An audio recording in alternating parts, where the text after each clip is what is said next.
Terima kasih Pak Prabowo. Tapi mohon maaf, nampaknya Bapak belum menjawab pertanyaan kami. Karena pertanyaan adalah tentang perlindungan perempuan, yang permasalahan apa dan bagaimana mengubahnya. Mohon nanti sesudah ini mungkin bisa dielaborasi soal perlindungannya. Kami melihat ada 3 hal ketika bicara itu. 1, perlindungan.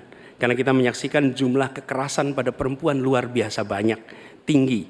Catatannya ada 3,2 juta kasus selama 8 tahun terakhir ini. Itu yang tercatat, itu yang terlaporkan. Pak Anies kurang tegas membicarakan masalah kekerasan terhadap perempuan dan perlindungan. Oh, kita harus tegakkan hukum. Dalam perlindungan masalah-masalah itu kita tegakkan hukum. Dan itu harus kita tegakkan dengan sekeras-kerasnya. Dan itu sudah menurut saya aksiomatis.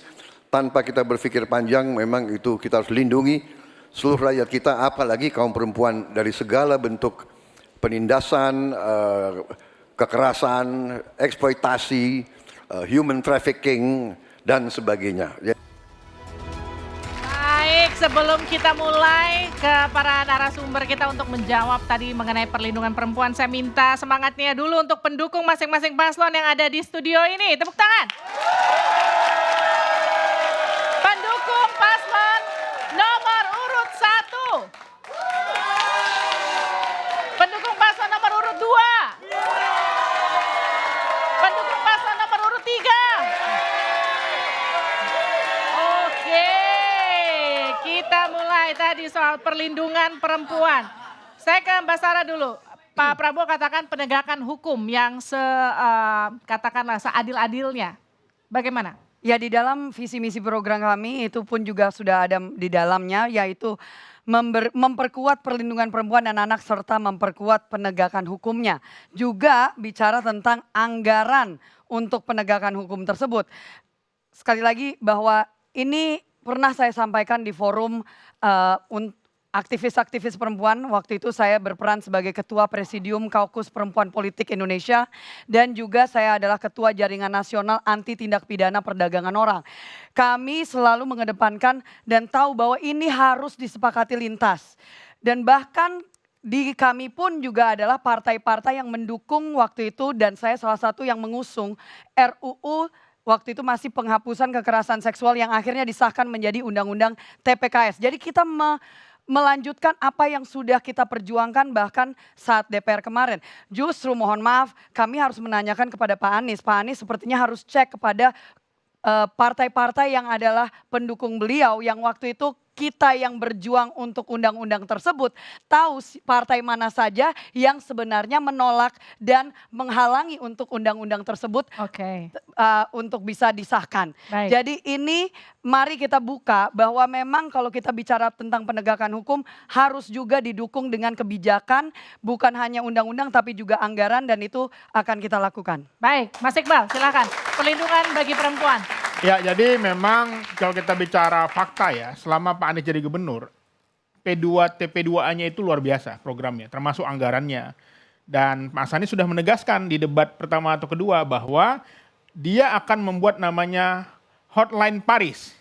Ya, 24 jam layanan perlindungan, akses kepada para korban, dan juga yang terpenting adalah bagaimana masalah single parent.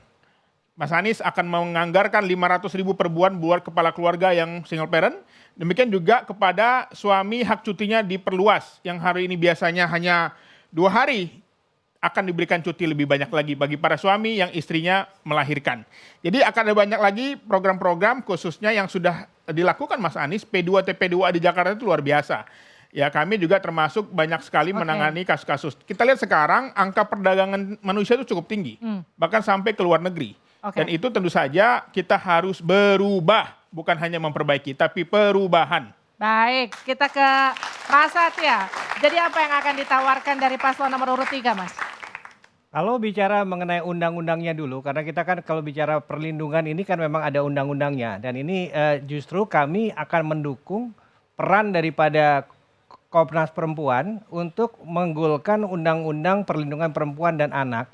Dan perspektifnya harus perspektif korban. Dengan demikian kita tahu keberpihakannya seperti apa. Nah, kalau program-program perempuan kita punya banyak sekali, Mbak. Perempuan Maju itu program kita. Dan kita bicara mengenai tidak hanya memberikan fasilitas yang memang dibutuhkan, tetapi juga kita memberdayakan perempuan untuk masuk dunia kerja dengan posisi yang setara. Di mana sekarang kita lihat banyak sekali situasi di mana korporasi baru sekian persennya yang perempuan. Dan ini juga ada lagi program-program yang terkait dengan disabilitas perempuan, di mana di desa-desa ketika kita bicara satu desa, satu vaskes, satu nakes, di situ ada disabilitas yang kita juga sentuh. Kenapa? Perempuan ketika disable melahirkan di desa nggak bisa ke fasilitas kesehatan, harus butuh mobil khusus dan itu kita sponsorin di situ. Oke, tepuk tangan untuk seluruh narasumber saya pada malam hari ini. Saudara, usai jeda rekan saya Niti Anissa akan kembali dengan perbincangannya bersama dengan Alexander Wibisono mengenai apa saja yang ramai di media sosial sepanjang debat pamungkas malam hari ini. Tetap bersama kami.